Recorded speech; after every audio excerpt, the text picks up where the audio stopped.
আসসালামু আলাইকুম। আমার প্রিয় বন্ধু, শুভাকাঙ্ক্ষী এবং আমার প্রিয় দেশবাসীকে জানাই শুভেচ্ছা, শুভরাত্রি। প্রিয় শ্রোতাবৃন্দ, আমি অহিংস আনোয়ারকে মোর্শেদ, একজন ক্ষুদ্র রাজনীতিবিদ, বাংলাদেশ কংগ্রেসের একজন কেন্দ্রীয় কার্যনির্বাহী সদস্য এবং ফেনী জেলার আহ্বায়ক, পাশাপাশি একজন ক্রীড়া সংগঠক,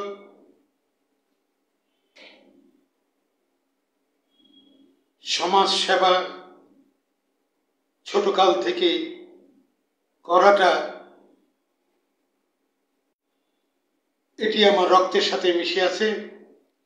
এখনো চেষ্টা করছি, আগের মতো সেটা পারছি বলে পারছি না। যাই হোক, অতি স্বল্প শিক্ষা আমার, অত পাণ্ডিত্য আমার নেই, কিন্তু একটা জিনিস আছে, আমার দেশপ্রেম। আমার দেশটিকে আমি খুব ভালোবাসি। আমার এই স্বাধীনতা,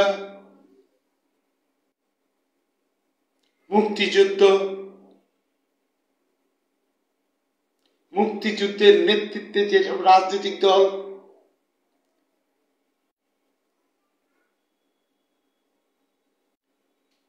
আমার জাতীয় পতাকা, আমার সংবিধান,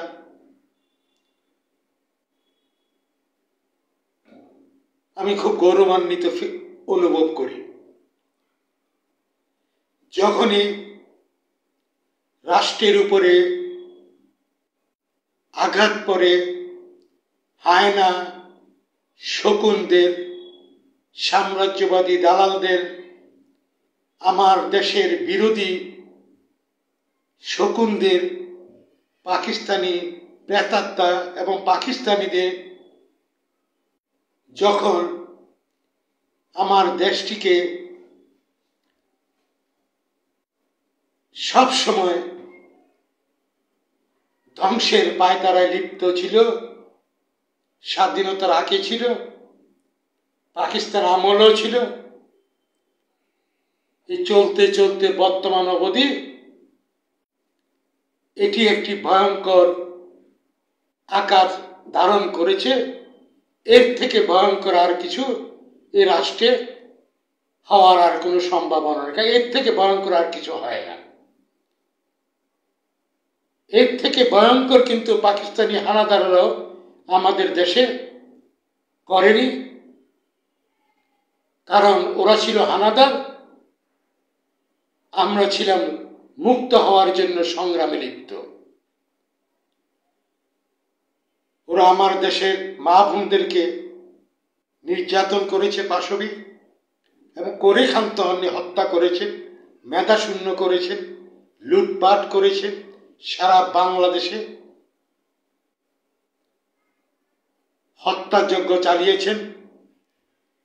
মিল, কারখানা, রাস্তাঘাট, বিল, ব্রিজ, কালভার্ট সব কিছু ধ্বংস করে ফেলেছে। এবং এই দেশেই অর্থকরী ফসল ছিল, এখান থেকে টাকা নিয়ে ওরা বড় বড় রুটি খাইত, কারণ ওখানে বড় বড় রুটি খায় ওরা। ওদের পাকিস্তানিদের সাথে আমাদের আশাকে, পোশাকে, কথায়, পাক চালনা, সামাজিকতা কোনো কিছুতে আমাদের মিল নেই, সেই 3000 কিলোমিটার দূরে।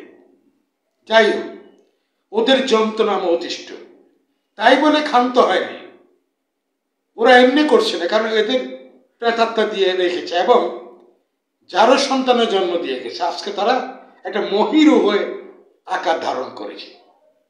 যাই হোক, এই অবস্থাতে বহুবার স্বাধীনতা হয়ে শান্তি পায়নি, একের পর এক আঘাত প্রতিঘাত ষড়যন্ত্র এই রাষ্ট্রটিকে যখনই একটু স্থির হয় তখনই আঘাত আঘাত আঘাত। কাদেরকে নিয়ে? এই সাম্রাজ্যবাদী দালালদের, প্রেতাত্মাদের দালালদের কারণে এই রাষ্ট্রটি দিক বিদিক শূন্য। রাষ্ট্রের জনগণ বর্তমানে বলবো হাড় কঙ্কালে জাতি হয়ে গেছে, আন্তর্জাতিক বিশ্বে একটি খ্যাতি অর্জন করেছে, অসভ্য জাতি। আমি বলি সে কলিযুগে ফিরে গিয়েছে, নেংটি পড়া। যাই হোক, রাষ্ট্রের জুলাই আগস্টের পর যে পদ্ধতি অবলম্বন করেছে রাষ্ট্রে, সেটি ছিল কোটার ছাত্রদের আন্দোলন। এর পরবর্তীতে ঘটতে ঘটতে ঘটতে ঘটতে যে নৈরাজ্য, যে অগ্নিসংযোগ, যা আমি নিচের চোখে দেখেছি, কারো ধার করার দরকার নেই।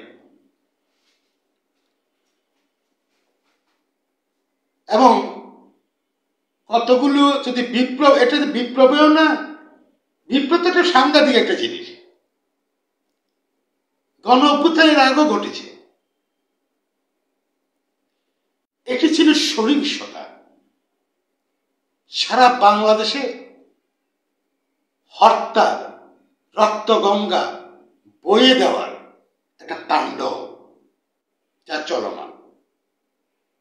এই অবস্থাতে বাংলাদেশের অবস্থাটা কি হবে?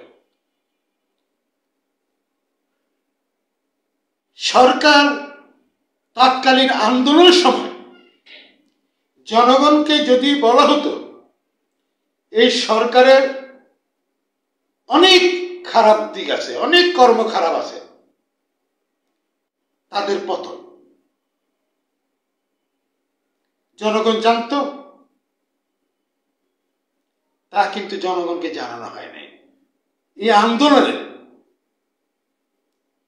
ম্যানিফেস্টো কি জনগণ জানে না। কোটা তো খুব সুন্দরই সলিউশন হয়ে গেছে। এর আড়ালে যে একটা দানবীয় আন্তর্জাতিক দেশীয় দালালদের মাধ্যমে, আমি বলবো দেশীয় এক ভয়ঙ্কর কিলারদের সারা বাংলাদেশ জুড়িয়ে দিয়েছে। ওরা মানুষের যে গাজী গ্রুপের হাজার হাজার লক্ষ কোটি টাকার বিনিয়োগ, লক্ষ লক্ষ শ্রমিক। বাংলাদেশ টায়ার আমদানি করতে হতো না, পানির ট্যাঙ্ক সমস্যা ছিল না, আর অনেক। কেন? যাই হোক, এইরকম সালমান এফ রহমানের 19টি গার্মেন্টস বন্ধ, এরকম বহু ব্যবসায়ী। এবং প্রশ্ন হলো, ওরা যদি দুর্নীতিবাজ প্রমাণিত হয়, ওদের শাস্তি হোক। আপনারা, আমরা সবাই চাই, কারণ জনগণের টাকা নিয়ে ছিনিমিনি খেলা চলে না। কিন্তু তাদের মিল কারখানা পোড়ানোর উদ্দেশ্য কি? তাদের বাড়িঘর ভাঙার উদ্দেশ্য কি? বিরোধী দল যারা ক্রাইম করছে তাদের আছে আইন, আছে আদালত, আছে প্রশাসন, আছে আইন প্রয়োগকারী সংস্থা আছে। যা দেখলাম এটি কোনো সভ্য কর্ম হতে পারে না। একটা জিনিস উপলব্ধি করে অলরেডি জনগণ করেছে যে আসলে এই রাষ্ট্রটিকে কোনোভাবেই জেগে দূর থাকতে দিবে না, শান্তিতে থাকতে দেবে না। একটু দাঁড়ানোর সুযোগ পেলে এই রাষ্ট্রটি খান খান করে দেবে। তাই ঘটেছে। এমন এক নিম্ন পর্যায়ে পড়েছে জিডিপি 3-এর থেকে নিচে নেমে গিয়েছে। থাকি কি? বৈদেশিক রেমিটেন্স হিসাব করে দেখেন, সবচেয়ে বেশি বৈদেশিক মুদ্রা গার্মেন্টস সেক্টর। দেখেন, প্রাইভেট সেক্টর তার ব্যক্তি মালিকরা নিজস্ব উদ্যোগে বিদেশি বিনিয়োগ আনে এবং সেটি বাংলাদেশকে অর্থনৈতিকভাবে শক্তিশালী করে।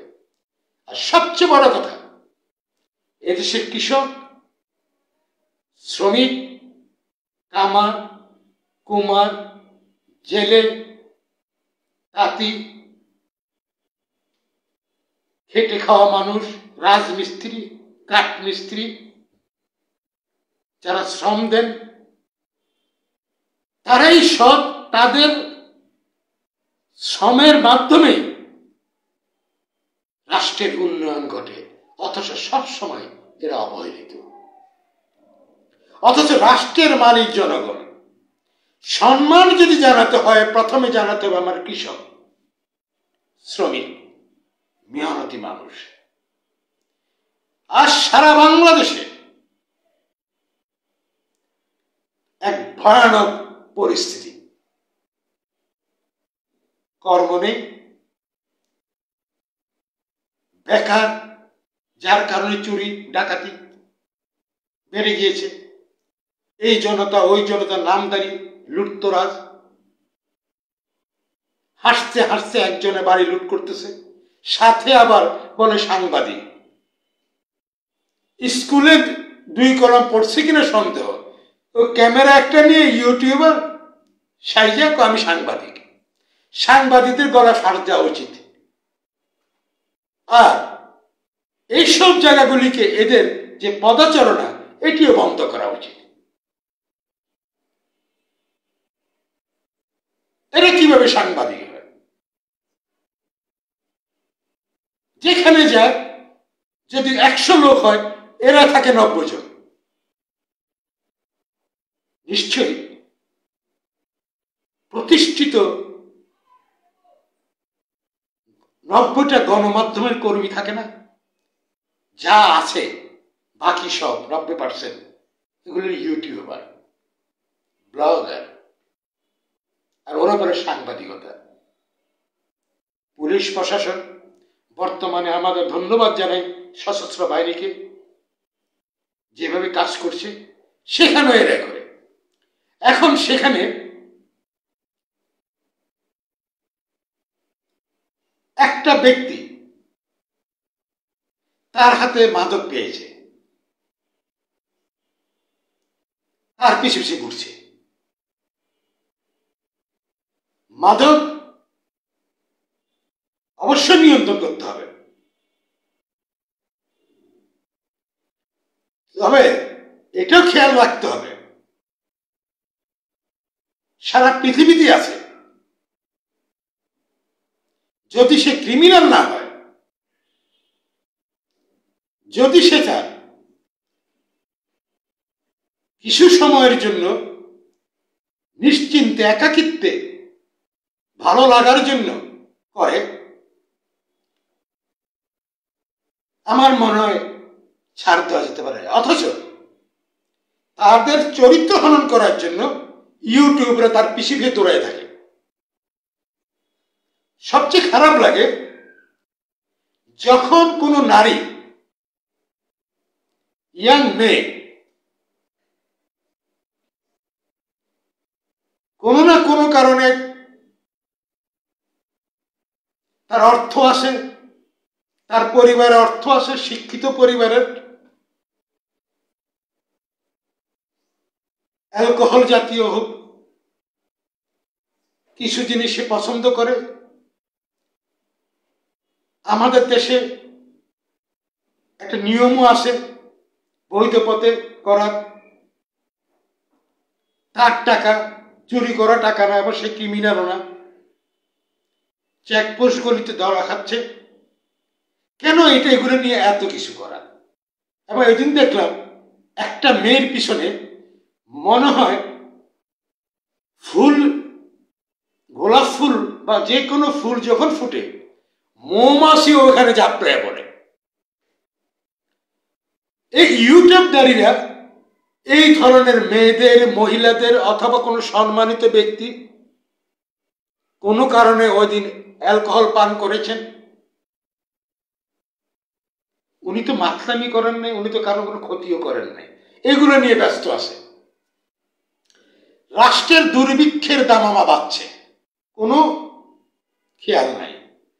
রাষ্ট্রের বেকারত্ব এখন অগণনীয়, গণা যাবে না। রাষ্ট্রের সর্বস্তরে কৃষকদের আর্তনাদ, এই আর্তনাদের ভিতরে সবচেয়ে বেশি আর্তনাদ এবং হৃদয়ে রক্তক্ষরণ হচ্ছে কৃষকদের। বন্যার্ত অঞ্চলের কৃষকদের। রাস্তা, ঘর, বাড়ি, নগদ অর্থ, বীজ কিছুই নেই, ওইদিকে দেখান নাই। বেকার দেখান নাই, বিদেশি বিনিয়োগ নাই, দেখান নাই। রাষ্ট্র বলতেছে চলতেছে, রাষ্ট্র কি ঠেলা গাড়ি? তাও তো ভালো, ঠেলা গাড়ি করে যারা এটা জানে ঠেলা গাড়ি টানতে, শ্রম দাম দিয়ে নিয়ম মতোই তার যে কাজ সে করে যায়। এটি তো ঠেলা গাড়ির থেকেও ভয়ঙ্কর যারা রাষ্ট্রে আছেন। জনপ্রতিনিধি শূন্য, কোথায় কি হচ্ছে প্রত্যেকটা অঞ্চলে, প্রত্যেকটা ওয়ার্ডে, প্রত্যেকটা ঘরে, স্বাস্থ্যতে, চিকিৎসাতে, ওষুধে, নিত্য প্রয়োজনীয় দ্রব্য, পুষ্টিহীনতা ভুগছে। আর কত বলবো, নেই। একটা জিনিস বেড়েছে, লম্প জম্প আর ভয়ঙ্কর ভয়ঙ্কর চাঁদাবাজি। ওরা কারা? রাষ্ট্র দুর্ভিক্ষে কবলে। যাই হোক, প্রিয় শ্রোতাবৃন্দ, এই হলো চলছে রাষ্ট্রের ভিতরে। রাষ্ট্রের প্রশাসনিক যন্ত্রগুলি স্থবির, ব্যবসা বাণিজ্য স্থবির, দ্রব্যমূল্যের হাহাকার অতি ঊর্ধ্ব, ওষুধের মূল্য যেটা 1 টাকা হয়ে গেছে 2 টাকা, সবজির বাজার, সবজি খাবে, ভাত খাবে না। 180 টাকা পর্যন্ত চালের দাম আছে, ন্যূনতম হইল 72 টাকা। 5 জন লোকের কয় কেজি লাগে? যাই হোক, কেন হয়েছে? এই দেশে দুষ্কৃতিকারীদের জন্য, দালালদের কারণের জন্য, আর সাম্রাজ্যবাদী আর কিছু প্রেতাত্মাদের কারণে, এই দেশে দোষর দালালদের কারণে, আর ধর্মীয় উগ্রবাদের কারণে। ধর্ম হলো শান্তির জন্য। এই দেশে যে 95 হলে যদি মুসলমান হয়ে থাকে, তো শান্তি, সত্যিকার অর্থে মুসলমান যদি আমরা হয়ে থাকি, আমাদের এই দেশটা থাকবে কোমল শান্তি। কেউ যদি ধর্ম পালন না করে, এটা তার ব্যক্তিগত। এই দেশে বিভিন্ন মতাবলম্বী আছে, যার যার ধর্ম পালন করবে, যার পোশাক সে তার মতো করে পরবে। হ্যাঁ, তাই বলে ন্যাংটা হয়ে ঘুরে, এমন অশ্লীল ভাবে ঘুরবে, সেটা হওয়া উচিত নয়। সচরাচর এই বাংলাদেশি মেয়েরা ওভাবে চলে না, জিন্স প্যান্ট পরে, টি শার্ট পরে, তো পরবে না। এটি কি কঠোর কোনো মৌলবাদী দেশ বা ইসলামী আরবি কোনো কান্ট্রি? তা তো না। আর এদেশে মুসলমানদের ভিতরে বহুভাগ, তার ভিতরে শিয়া সুন্নি। আমরা মনে হয় 99 সুন্নি। ধর্ম যারা সত্যিকার, যে ধর্মেরই হোক, পালন করে, তাহলে শান্তি থাকার কথা। ও কালোবাজারি করে, ও ও চোর, ও ঘুষখোর, সুদখোর, আমি কি তাকে ধরে মাইরা ফেলতে পারি? এই আমার তা ফৌজদারি মামলা হবে আমার, এটি স্বাভাবিক। কিন্তু রাষ্ট্রে এগুলি করছে মফ, আমজনতা, তৌহিদি জনতা, এই জনতা। এগুলো হলো ধর্মজ্ঞানে এদের কতটুকু জ্ঞান আছে একমাত্র জানে।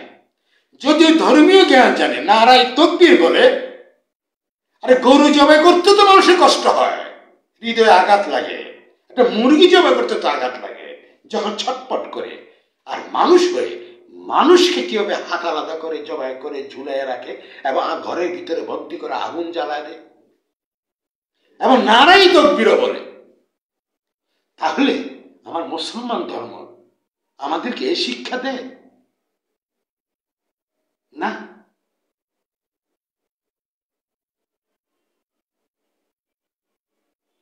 কথায় কথায় বাড়ি লুটঘাট, বাড়ি ভাঙচুর, অগ্নিসংযোগ, আন্তর্জাতিক বিশ্বে বর্তমানে অসভ্য জাতিতে রূপান্তর হয়েছে। আমি অসভ্য না, ইয়া কালী যুগে, আদিম যুগের বাসিন্দা বানিয়ে ছেড়েছে। যাই হোক, এই চলতে চলতে বিগত সময়ে বহু ঘাত প্রতিঘাত পেরিয়ে পেরিয়ে আস্তে আস্তে আসলো কোভিড-19। সারা পৃথিবী অর্থনৈতিক অবস্থা খারাপ, বাংলাদেশের প্রভাব পড়েছে।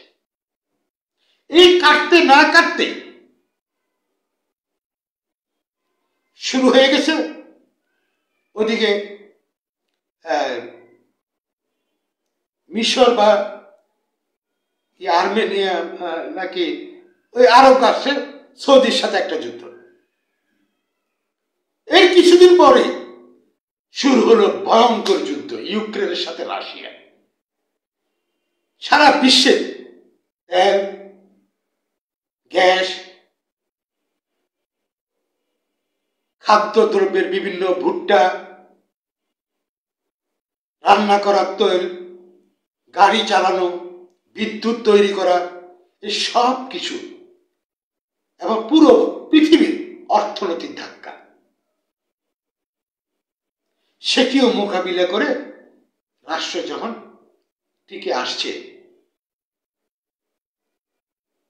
এর মাঝে একের পর এক যুদ্ধের দামামা বেজেই চলছে। এরপরে শুরু হলো, এরপরে অনেক আন্তর্জাতিক গ্যামলিং, রাজনৈতিক গ্যামলিং শুরু হয়ে গেছে। ভারতে ঢুকে একটা টুরিস্ট স্পটে গিয়ে প্রায় শখানেকের কাছাকাছি ধর্মের ভিত্তিতে গুলি করে মারা ফেলল উগ্রবাদীরা। এরা মুসলমান উগ্রবাদী। যাই হোক, এর প্রেক্ষিতে শুরু হলো ইন্ডিয়া পাকিস্তান। তার পাশাপাশি ইন্ডিয়া আমার পার্শ্ববর্তী দেশ, আমাদের নিত্য প্রয়োজনীয় দ্রব্য, ইভেন কি জ্বালানি তেল, কয়লা, নিত্য প্রয়োজনীয় দ্রব্য এবং আমাদের গার্মেন্টস শিল্পের পণ্য ক্যালকাটা বন্দর, দিল্লির এয়ারপোর্ট, এগুলো ব্যবহার করে খরচ কম পড়ে। ইন্ডিয়া সব ব্যবসা বন্ধ করে দিল। বাংলাদেশে কি হতে যাচ্ছে সামনে একটু ভেবে দেখুন।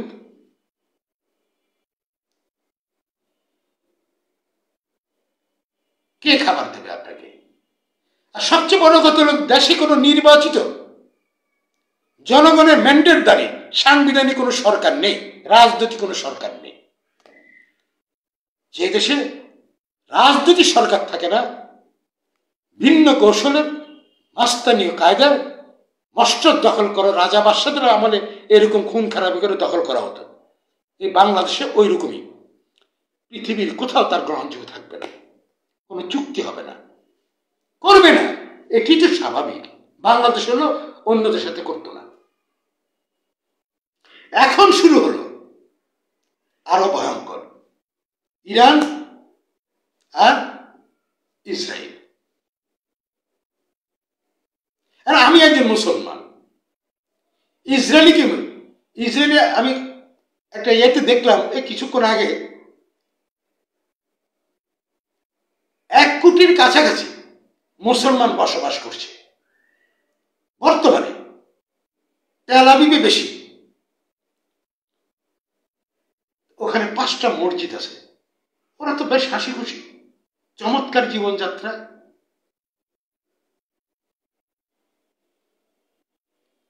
পৃথিবীর কোন দেশ নেই মুসলমান নাই, মসজিদ নেই? সেখানে তো আমাদের বড় বড় জাতির মতো কোনো কর্মকাণ্ড ঘটে না। নারীর পোশাক নারীর মতো করে চলে, এবং জনগণ রাষ্ট্রের মালিক। প্রত্যেকটা উন্নত দেশে জনগণের শতভাগ সোশ্যাল সিকিউরিটি আছে, বাংলাদেশে কেন নয়? বাংলাদেশের জনগণ রাষ্ট্রের মালিক, আর তাকে হাড় কঙ্কাল হতে হবে, লাশ হয়ে ডেলি পরে থাকতে হবে। মানুষ নামে পশুদের দ্বারা, পশু বলবো না, এর থেকে জঘন্য ব্যক্তি যারা জবাই করে, হাত পা আলাদা করে, এটা করে, কোপায়, ফালায় রাখে, ঘুমায়, গর্ভবতী নারীকে পর্যন্ত ছাড়ে না, বৃদ্ধকে ছাড়ে না, ধর্ষণ, অসভ্য। তাহলে এখন চলছে ইরান আর ইসরায়েল যুদ্ধ। এখন ভেবে দেখুন তো কি ভয়ঙ্কর হতে যাচ্ছে। ভারত ঘোষণা দিয়েছে তারা কোনো খাদ্য পণ্য, তেল কোথাও রপ্তানি করবে না, কারণ এই যুদ্ধ সারা বিশ্বকে টালমাটাল করে ছাড়বে। তাহলে এখানে কোনো নির্বাচিত সরকার নেই, জনগণের মনোনীত কোনো সরকার নেই। তাহলে এই যে পরিস্থিতিতে রাষ্ট্রের তো এমনি তো রাষ্ট্র শেষ, আইন শৃঙ্খলা, বিচারাঙ্গন, বিচার প্রাঙ্গণ থেকে শুরু করে বিচারালয়, প্রশাসন দপ্তর, সর্বক্ষেত্রে আয় রোজগারের দিক দিয়ে সর্বক্ষেত্রে হাহাকার। কানে যায় না? কার কানে যাবে? যাদের কানে ওদের কাছে যায়, যারা জনগণের কাছে থাকেন, যারা দেশপ্রেমিক অথবা দেশপ্রেমে ঘাটতি আছে কিন্তু রাজনীতি করেন, 70 ভাগ তারা খারাপ, 30 ভাগ কিন্তু কাজ ভালো করতে হয়।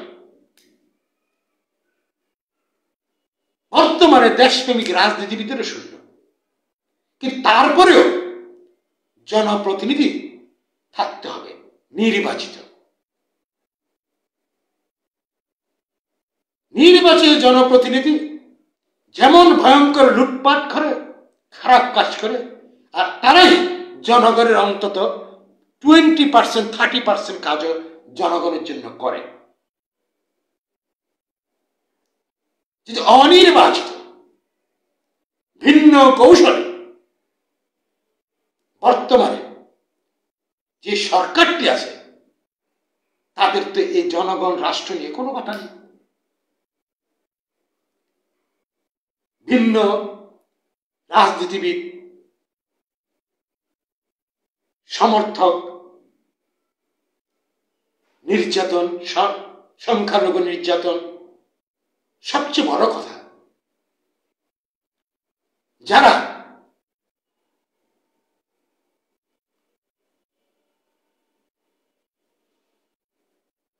সাংবাদিক, গণমাধ্যম, যে রাষ্ট্রে বিচার ব্যবস্থা ধ্বংস হয়ে যায়, গণমাধ্যমকে টুটি চেপে ধরে, ওই রাষ্ট্রের নির্ঘাত ধ্বংস, নির্বাক দুর্ভিক্ষ। গণমাধ্যমের তো আর গণমাধ্যম বলা যায় না, এদের কৃমি রোগ হয়েছে বা আমাশা হয়েছে। তো আমাশা এমনি হয় নাই, কিছু খাওয়াই দেওয়া হয়েছে। এই জন্য গণমাধ্যম আমাশার কারণে ওরা কলম চলে না, এটা আমরা বুঝি। তাহলে এটা তো রাষ্ট্র নাই, মানবাধিকার নাই, গনিমতের মাল, যেমনে খুশি এমনি করো। এই যুদ্ধ ইরান ইরাক যুদ্ধ, সমস্ত পৃথিবী এই যুদ্ধগুলোর কারণে, তার আগের ধাক্কা কোভিড। আমি বাংলাদেশ নিয়ে বলছি, সমগ্র বিশ্ব আতঙ্কিত, আর বাংলাদেশে তো অস্তিত্বই নেই। বাংলাদেশে তো কোনো শাসন ব্যবস্থাই নেই, পুরো জেলখানা ভর্তি। আমার কথা হলো, যারা দেশের অকল্যাণে কাজ করবে, রাষ্ট্রদ্রোহী কাজ করবে, ক্রাইম করবে, সমাজ রাষ্ট্র ধ্বংস এমন কোনো কর্ম করবে, অর্থ লুটপাট করবে, অবৈধ ব্যবসা করে রাতারাতি টাকার মালিক হবে, চাঁদাবাজি, ধান্দাবাজি, ঘুষখোর, মুনাফাখোর, চাঁদাবাজরা থাকবে, তথ্য প্রমাণাদি ভিত্তিতে তাদের বিচার করুন। তার বাইরে সেই যেই রাজনৈতিক দলের হোক না কেন, বড় দুটি রাজনৈতিক দলের কোটি কোটি সমর্থক রয়েছে, সাধারণ কৃষক, শ্রমিক, তাদের কি দোষ? কৃষক শ্রমিক যদি না থাকতো, যারা আঙ্গুর ফুলে করা হয়েছে বিলাসবহুল বাড়ি করে, যদি রাজমিস্ত্রি, কাঠমিস্ত্রি না থাকতো, আর টাকার প্রস্তাব নিয়ে বসে থাকতো, তারা আঙ্গুর চুষ্ট হইতো, বিল্ডিং কখনো হতো না। কৃষকরা যদি ফসল না ফলাতো, টাকার বস্তা নিয়ে বসে থাকতেন, কার কিছুই হতো না।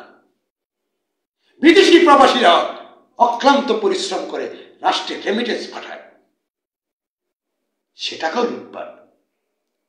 5 আগস্টের পর কিয়ামতের আলামত। এর ভিতরে তাহলে রাষ্ট্রের চিন্তা কি? রাষ্ট্রের এখন কোনো কিছুই নেই।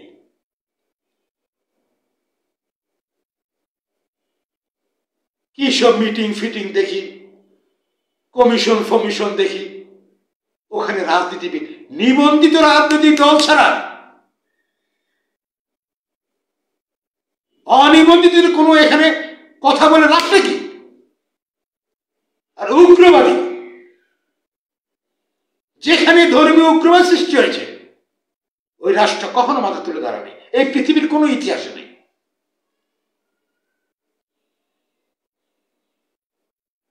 টাকার লোভে, ক্ষমতার লোভে,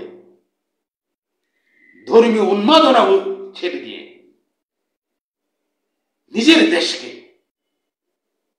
সর্বনাশ করে দেওয়া হলো, দিচ্ছে। এই যাই হোক, এই যে যুদ্ধ চলছে, আমাদের পরিকল্পনা কি? আজ পর্যন্ত রাষ্ট্রতে কোথাও পেলাম না। আমাদের বন্যা দুর্গত এলাকা ফসল উৎপাদন হয় নাই, দ্রব্যমূল্য নিয়ন্ত্রণের বাইরে, বেকার গুণে শেষ করা যাবে না। বন্যার্ত অঞ্চল, বিশেষ করে ফেনী জেলা, ফেনী 1 সংসদীয় আসন, মানুষের আত্মচিৎকার দেখার কেউ নেই, বীজ নেই, সার নেই, ফসল ফলাতে পারে না, নদীগুলি ভরাট হয়ে গিয়েছে। ফেনী 1 সংসদীয় আসনে খননের ব্যবস্থা করা হয় না, শুষ্ক মৌসুমে পানি থাকে না, দেখার কেউ নেই, ওদিকে সময় নেই। অথচ ফেনী এই বাংলাদেশের ভিতরে গৌরব করার মতো, ফেনী 1 সংসদীয় আসন জনগণ গর্ব করার মতো অনেক মহিয়সী ব্যক্তির জন্ম নিছে, যেখানে গাজী হলুক সাহেবের মতো ভাষা আন্দোলনের মেন প্রবক্তা জন্ম, শহীদুল্লাহ কায়সারের মতো জন্ম, সাংবাদিক আব্দুল সালামের মতো মানুষের জন্ম, AVM মুসার মতো সাংবাদিকের জন্ম, সাংস্কৃতিক ব্যক্তিত্বের জন্ম বর্তমানেও আছে, শীর্ষ ব্যবসায়ীদের জন্ম, এবং সবভাবে ব্যবসায়ী আছে। ফেনী 1 সংসদীয় আসন বাংলাদেশের বুকে।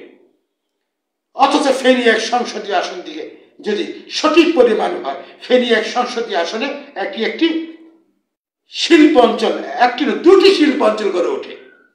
ফেনী অঞ্চলের টাকা দিয়ে, এক সংসদীয় আসনের টাকা দিয়ে পুরো ফেনী জেলা চলতে পারে, তাদের আয়ের টাকা দিয়ে, ট্যাক্সের টাকা দিয়ে। অথচ এই বন্যার্থদেরকে দেখান নেই। ফসল ফলা হচ্ছে, তার মানে একদিক দিয়ে রাষ্ট্রে ফসল ঠিকমতো উৎপাদন হচ্ছে না, পণ্য দ্রব্যের আহাজারি, আইন শৃঙ্খলার অবনতি বলবো না, ধ্বংস, এর ভিতরে যুদ্ধ বিগ্রহ। তাহলে জনগণকে এখন পর্যন্ত সরকারিভাবে জানানো হচ্ছে না তাদের পরিকল্পনা কি। আমরা দেখতে পাই কোন প্রতিষ্ঠান অথবা সরকার নামীয় যন্ত্রের তিনি চিফ এক্সিকিউটিভ কথা বলেন না। উনি কি বধির? বধির তো নন, আন্তর্জাতিক স্বীকৃতি প্রাপ্ত। উনি বিদেশ সফরে যান, জনগণকে জানান না কি করতে গেছেন। যাই হোক, এখন যুদ্ধ বিগ্রহ লেগে গেছে। তার পূর্বে থেকে বাংলাদেশের অর্থনৈতিক অবস্থা শেষ, জিডিপি 3-এর নিচে নেমে গেছে, যা বাংলাদেশের মুক্তিযুদ্ধের পরবর্তীতে ছিল না।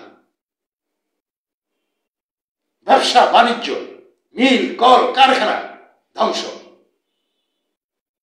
এখন ইরানের এক যুদ্ধ, এতে বাংলাদেশের উপরে কি ভয়ানক চাপটা পড়বে জানেন? যদি আমার দেশে তেলের সংকট দেখা দেয়, গ্যাসের সংকট দেখা দেয়, খাদ্য দ্রব্যের সংকট দেখা দেয়, ভোজ্য তেলের সংকট দেখা দেয়, নিত্য প্রয়োজনীয় দ্রব্যের সংকট দেখা দেয়, এমনি তো রাষ্ট্র দুর্ভিক্ষের মুখে, পুরো জাতি দুর্ভিক্ষে হয়ে যাবে। এই জন্য রাষ্ট্রের পক্ষ থেকে জনগণকে জানানো উচিত তাদের কর্মপদ্ধতি কি। রাষ্ট্র জনগণ জানতে চায়। দেখুন, আমরা একটা কাঙ্ক্ষিত সোনার বাংলার স্বপ্ন দেখি। সোনার বাংলা হওয়া তো দূরের কথা, বর্তমানে সর্বস্তরে পাচ্ছে রাষ্ট্র এবং জনগণদের ধ্বংসের দামামা। রাষ্ট্র কি নির্মম দুর্ভিক্ষ মোকাবেলা পরিকল্পনা করছে? মনে হয় না। জবাব দেওয়ার কেউ আছেন বলে মনে করছেন না রাষ্ট্রের মালিক জনগণরা, মানে কেউ নেই জবাব দেওয়ার। সোনার বাংলা তো হইলই না, পক্ষান্তর সর্বক্ষেত্রে সাইরেন বাজছে রাষ্ট্র এবং জনগণ ধ্বংসের দামামা।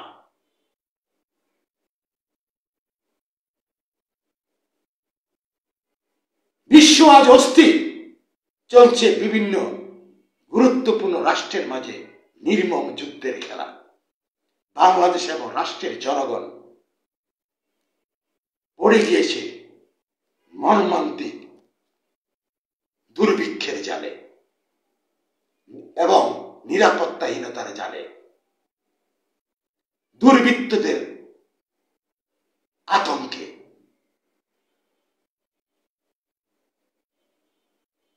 প্রিয় শ্রোতাবৃন্দ, প্রিয় দেশবাসী, আসুন দেশ বাঁচান, নিজে বাঁচুন। অন্যায় যেখানে প্রতিরোধ করুন। যারা রাষ্ট্রকে দিক দিতে পারে না, তাদের রাষ্ট্রের মধ্যে কোনো কর্ম করার অধিকার রাখে না। রাষ্ট্রের মালিক জনগণ, জনগণের চিন্তা যে করে না, তারা রাষ্ট্রের থাকারও কোনো অধিকার রাখে না। ভালো থাকবেন, সুস্থ থাকবেন। আমি অহিংস আনোয়ার কে মোর্শেদ, একজন ক্ষুদ্র রাজনীতিবিদ, বাংলাদেশ কংগ্রেসের কেন্দ্রীয় পরিষদের সদস্য, ফেনী জেলার আহ্বায়ক, বাংলাদেশে একমাত্র রাজনীতি সুষ্ঠু দ্বারা রাজনীতির স্লোগান একমাত্র বাংলাদেশ করে, বাংলাদেশ কংগ্রেসই করে, একটি নিবন্ধিত দল। বাংলাদেশ কংগ্রেসের রাজনীতি সুষ্ঠু দ্বারা রাজনীতি। বাংলাদেশ কংগ্রেসের ছায়াতলে আসুন, সুষ্ঠু দ্বারা রাজনীতি করুন এবং অহিংসভাবে রাজনীতি করুন। কোনো সহিংসতার স্থান বাংলাদেশ কংগ্রেস নেই। ভালো থাকবেন, সুস্থ থাকবেন। আল্লাহ হাফেজ।